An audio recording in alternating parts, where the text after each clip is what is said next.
दोस्तों, एक समय की बात है। नगर में रहने वाला कबीर नाम का एक लड़का अपनी ज़िंदगी में बहुत निराश था। उसकी निराशा का कारण ये था कि वो अब तक कुछ भी नहीं कर रहा था। उसके माँ बाप उसे ताने मारते कि तेरे सारे मित्र कुछ ना कुछ कर रहे हैं, लेकिन तू अभी भी घर में ही बैठा हुआ है। मित्रों के बीच भी अक्सर उसका मजाक ही बनता। वो कहीं जाता तो लोग उससे पूछते कि क्या कर रहे हो। उसे ये बताने में बड़ी शर्म आती कि अभी वो कुछ भी नहीं कर रहा। धीरे धीरे उसके रिश्तेदारों के यहाँ जाना और लोगों से मिलना जुलना कम कर दिया। वो ज़्यादातर समय अपने घर में ही बैठा रहता। वो अकेले में रोता, भगवान को कोसता और अपनी किस्मत को दोष देता। अब उसे अपनी ज़िंदगी बोझ लगने लगी थी। कभी कभी वो सोचता कि जब वो कुछ करने के लायक ही नहीं है तो फिर उसके जिंदा रहने का फायदा भी क्या। उसे तो मर जाना चाहिए। एक दिन वो अपने नगर की एक सड़क से गुजर रहा था। तभी उसने देखा कि एक गुरु दुख के ऊपर प्रवचन दे रहे थे। वो भी वही भीड़ में पीछे बैठ गया और गुरु के प्रवचन सुनने लगा। गुरु बोल रहे थे कि दुख एक गुरु की भांति होता है जो हमें जीवन की सच्चाई दिखाता है और हमें सही से जीवन जीने का तरीका सिखाता है। आप चाहें तो अपने दुख रूपी गुरु से जीवन जीना भी सीख सकते हैं। चाहे तो उस दुख में डूबकर बैठकर रो भी सकते हैं। कबीर भी गुरु की ये सारी बातें ध्यान से सुन रहा था, लेकिन उसे गुरु की ये बातें सही नहीं लगी। उसने खड़े होकर कहा, दुख कुछ भी सिखाकर नहीं जाता, सिर्फ पीड़ा देकर जाता है। दुख की पीड़ा अनंत होती है। ऐसा लगता है कि इसके बाद कुछ भी नहीं होने वाला, कुछ भी नहीं मिलने वाला। मृत्यु भी उसके सामने छोटी लगने लगती है। गुरु ने कहा, आखिर क्या दुख है तुम्हें। कबीर ने अपना सारा दुख गुरु के समक्ष क्या सुनाया और पूछा, क्या आपके पास मेरे इस दुख का कोई समाधान है। ये सुन गुरु मुस्कुराए और बोले, जिस दिन तुम्हारे जीवन में सच्चा दुख आए उस दिन मेरे पास आना, मैं तुम्हारे दुख का समाधान अवश्य करूंगा। इतना कहकर गुरु वहां से चले गए। कबीर ने सोचा, क्या मेरा दुख सच्चा नहीं है। क्या जिसमें से मैं गुजर रहा हूँ वो छोटा है। कोई भी मेरे दुख को नहीं समझ सकता। जब माँ बाप नहीं समझ पाए तो गुरु क्या समझेंगे। अपने दुखों से परेशान होकर कबीर ने एक निर्णय लिया कि अब वो कुछ करके दिखाएगा। उसने एक छोटा सा व्यापार शुरू किया, लेकिन उसमें उसे सफलता नहीं मिल रही थी। पर उसके घर वाले खुश थे कि वो कुछ तो प्रयास कर रहा है। वो अपने व्यापार में जुटा रहा और धीरे धीरे सफलता भी मिलने लगी। फिर उसने रफ्तार पकड़ ली और सिर्फ 3 साल के अंदर ही वो एक बड़ा व्यापारी बन गया। अब कबीर के चारों तरफ ऐसे बहुत से लोग थे जो उसकी चिंता करते थे, उसे पसंद करते थे, उनके काम की प्रशंसा करते थे। अब उसके घर वाले भी उसकी प्रशंसा करते थकते नहीं थे। दिन प्रतिदिन उसके मित्रों की संख्या बढ़ती ही जा रही थी। अब वो अपनी जिंदगी से बहुत ही खुश था। उसके कुछ मित्रों ने उसे सलाह दी कि जब तुम बड़े व्यापारी बनकर इतने खुश हो तो सोचो कि अगर तुम इस नगर के, इस राज्य के सबसे बड़े व्यापारी बन जाओ तो तुम्हारे पास कितना सुख होगा, कितने लोग तुमसे जुड़ना चाहेंगे, तुम्हारा कितना यश फैलेगा। स्वयं राजा भी तुमसे मित्रता करना चाहेंगे और जरूरत पड़ने पर तुमसे ही धन उधार लेंगे। मित्रों की यह बात कबीर के मन में घर कर गई। अब उसने और भी धन कमाने का प्रयास शुरू कर दिया, लेकिन उसे यह सब कुछ बहुत ही जल्दी चाहिए था। वो सब कुछ प्राप्त करने में अपना ज़्यादा से ज़्यादा समय बर्बाद नहीं करना चाहता था। इसलिए उसने ऐसे कार्य भी करने शुरू कर दिए जो उचित नहीं थे। उसने बड़ी मात्रा में अपने मित्रों से धन उधार लेना शुरू कर दिया। ज़्यादा मुनाफा कमाने के लालच में अपने सामान में मिलावट करने लगा। उसने दूसरे व्यापारियों के खिलाफ षड्यंत्र भी रचे, उन्हें डराया धमकाया।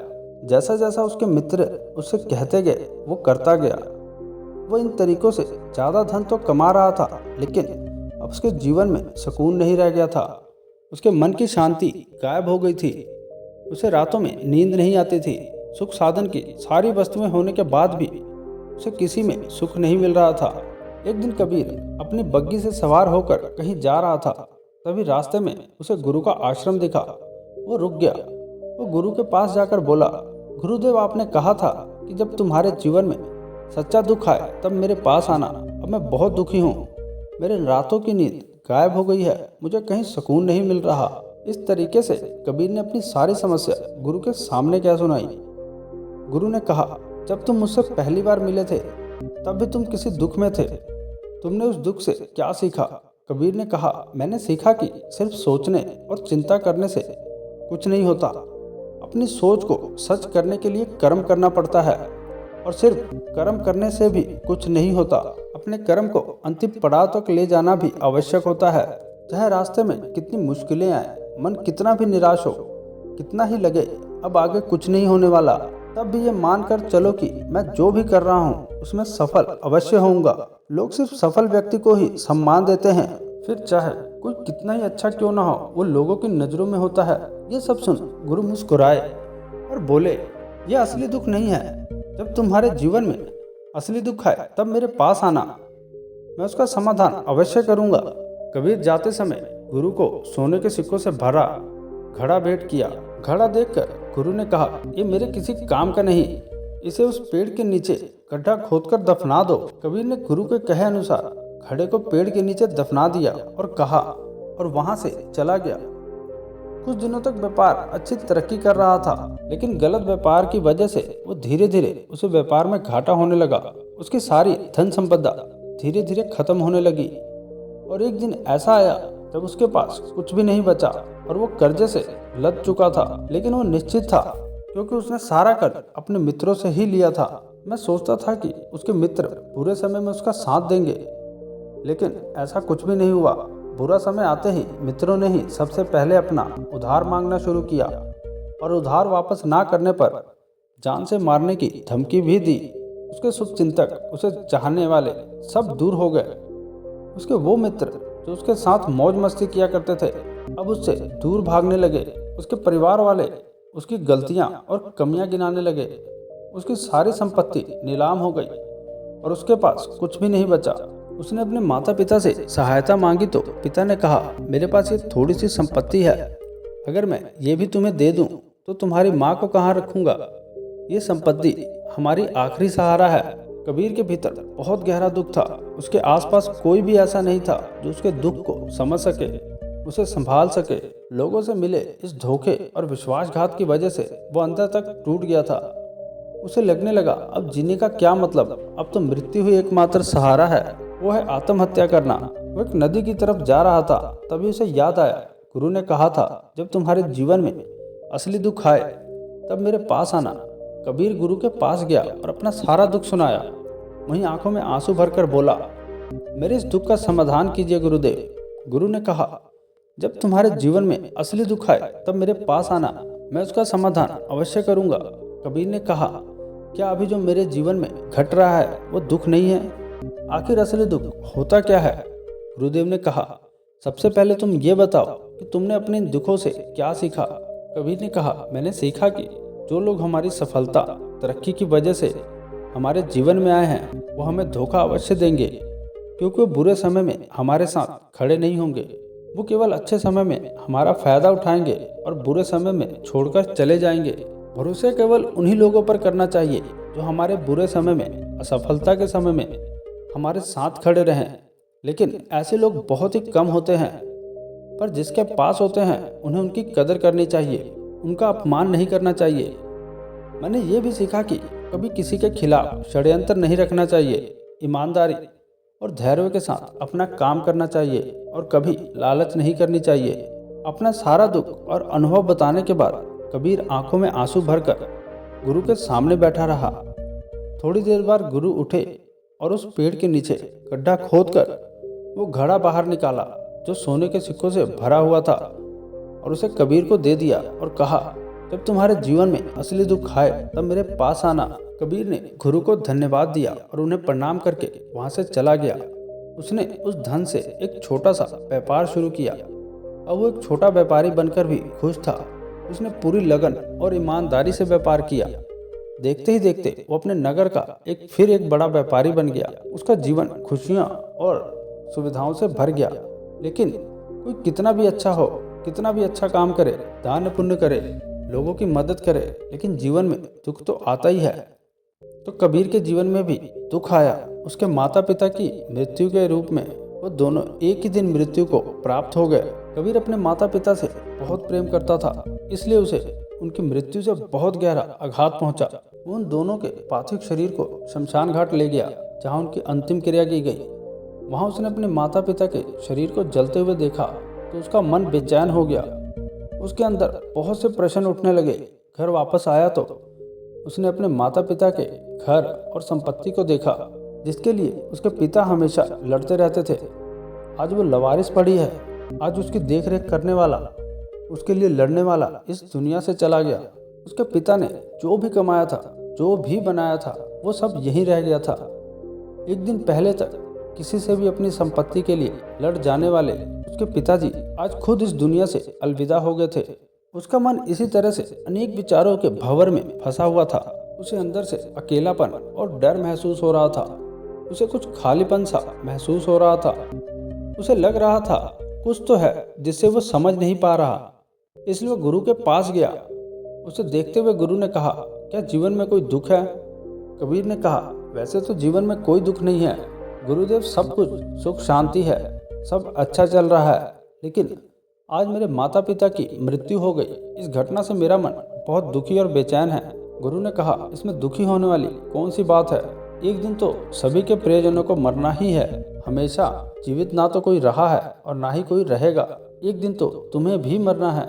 हो सकता है कल ही मर जाओ या आज भी मर सकते हो। कबीर ने कहा, ये आप क्या कह रहे हैं गुरुदेव कि मैं भी मर जाऊंगा? पर मैं तो अभी जवान हूँ। गुरु ने कहा, इस भ्रम में तो सभी जी रहे हैं कि मृत्यु दूसरों को आती है, बूढ़ों को आती है। लेकिन बूढ़ों के सामने ही जवान मर जाते हैं, बच्चे मर जाते हैं। मृत्यु का किसी की उम्र से कोई संबंध नहीं है। ये तो सबको अपना बना लेती है। गुरु की ये बातें कबीर के मन में घर कर गई और वो चुपचाप वहाँ से चला गया। लेकिन उसका मन बहुत बेचैन था। वो कुछ खालीपन सा महसूस कर रहा था। वो पूरे दिन अपने बारे में सोचता रहता कि वो कौन है, इस दुनिया में क्यों आया है। क्या सिर्फ चीज़ों का उपयोग करना और मरना ही जीवन का लक्ष्य है? ऐसे ही बहुत से प्रश्न उसके मन में लगातार उठ रहे थे। लेकिन उसे अपने किसी भी प्रश्न का उत्तर नहीं मिल पा रहा था।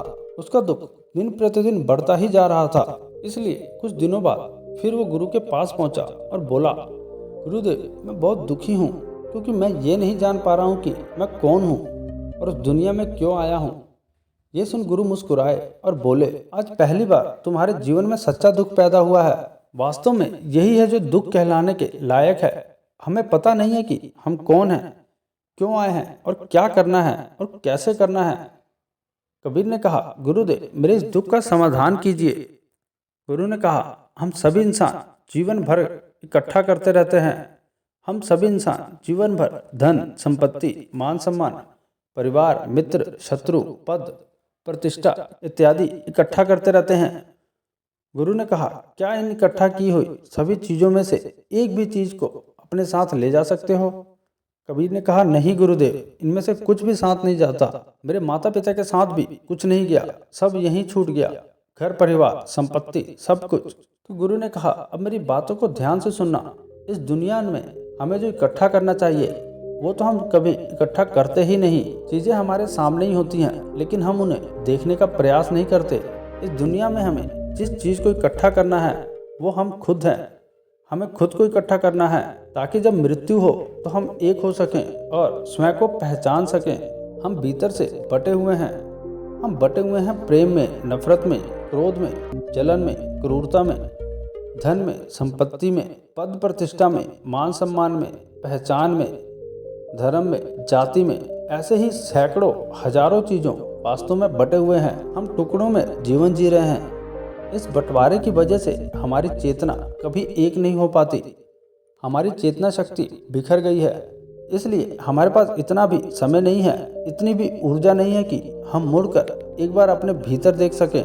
वास्तव में जिस धन की कमी, सुविधाओं की कमी, मान सम्मान की कमी को लोग दुख समझते हैं, वो जीवन भर उसे दुख बोलकर रोते रहते हैं और उसका समाधान खोजने का प्रयास करते रहते हैं। उन्हें उसका समाधान कभी मिलेगा ही नहीं, क्योंकि जिन्हें लोग दुख कहते हैं वो असली दुख है ही नहीं। वो तो सिर्फ इंसान की चाहत है, उसकी इच्छा है, जिसकी पूर्ति कभी नहीं की जा सकती। इसलिए यहाँ व्यक्ति को ऐसे दुख का कभी समाधान मिला ही नहीं है। इसलिए इन सब के ऊपर अगर अपने दुखों का परम समाधान चाहिए तो सबसे पहले अपने आप को इकट्ठा करो। अपनी ऊर्जा को इस संसार से वापस खींचो और एकत्रित करो।